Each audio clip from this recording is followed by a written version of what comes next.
Notre esprit est un outil extraordinaire, capable de nous propulser vers des sommets de créativité et d'inspiration. Mais il peut aussi se muer en un geôlier impitoyable, nous enfermant dans un labyrinthe de pensées négatives. Le doute, la peur, la culpabilité deviennent alors nos bourreaux, sapant notre énergie et voilant notre perception du monde. Combien d'entre nous se laissent paralyser par cette petite voix intérieure qui murmure « Tu n'es pas à la hauteur, tu vas échouer, tu n'es pas digne d'amour ». Ces pensées toxiques, si on les laisse prospérer, peuvent saper notre confiance en nous et nous empêcher de vivre pleinement. Il est temps de briser ces chaînes invisibles, de retrouver la liberté d'un esprit serein et positif. Le chemin vers cette libération est à la portée de tous. Il commence par une prise de conscience, nous ne sommes pas nos pensées.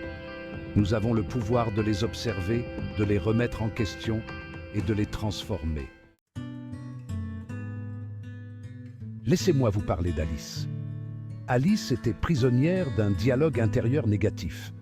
Le stress du quotidien, les petites frustrations et les grandes déceptions avaient tissé une toile d'anxiété permanente dans son esprit. Elle ressassait le passé, s'inquiétait pour l'avenir et avait du mal à apprécier l'instant présent. Sa vie ressemblait à une course effrénée, ponctuée de pensées anxieuses et de scénarios catastrophes. Et si je rate cet entretien? Et si je ne suis pas à la hauteur? Et si je finis seul? Ces questions incessantes la vidaient de son énergie et la plongeaient dans un état de stress permanent. Alice aspirait à la paix intérieure. Elle rêvait d'un esprit calme et serein, capable de savourer la beauté du quotidien sans être constamment assaillie par le doute et la peur. Son objectif était simple, se libérer de l'emprise des pensées négatives et retrouver la joie de vivre. Un jour, alors qu'elle se sentait particulièrement déprimée, Alice tomba sur un livre qui allait changer sa vie. L'auteur, un sage indien, y partageait une sagesse millénaire. Le bonheur n'est pas un but à atteindre, mais un état d'être à cultiver dans l'instant présent. L'idée était simple mais puissante.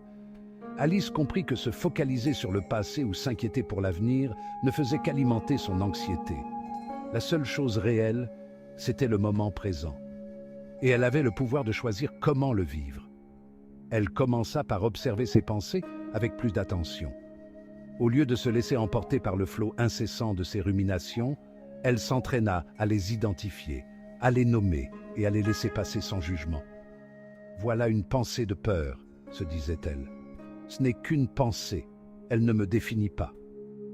Petit à petit, Alice découvrit le pouvoir libérateur du moment présent. En se concentrant sur sa respiration, sur les sensations de son corps, sur la beauté du monde qui l'entourait, elle parvint à apaiser son mental et à goûter à une paix intérieure qu'elle n'avait jamais connue auparavant. Alice réalisa que se libérer des pensées négatives n'était pas une simple question de volonté.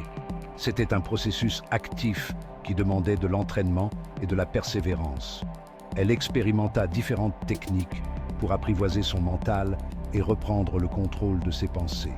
La méditation. En s'asseyant quelques minutes chaque jour, en se concentrant sur sa respiration et en observant ses pensées sans jugement, Alice parvint à calmer le flot incessant de son mental et à créer un espace de paix intérieure. La visualisation. Alice s'imagina remplie de confiance en elle, réussissant ses projets et vivant une vie épanouie. En nourrissant son esprit d'images positives, elle programmait son subconscient à créer la réalité qu'elle désirait. Les affirmations positives. Alice remplaça les phrases négatives qui tournaient en boucle dans sa tête par des affirmations positives et encourageantes. Je suis capable. Je suis digne d'amour. Je crois en moi. En répétant ces phrases avec conviction, elle reprogrammait son esprit pour qu'il croie en son potentiel. Ces techniques, simples en apparence, se révélèrent incroyablement puissantes. Alice constata avec joie que son dialogue intérieur se transformait. Les pensées négatives, bien que toujours présentes, perdaient de leur emprise. Elle était désormais capable de les observer avec détachement, de les remettre en question et de choisir de ne pas les laisser dicter sa vie.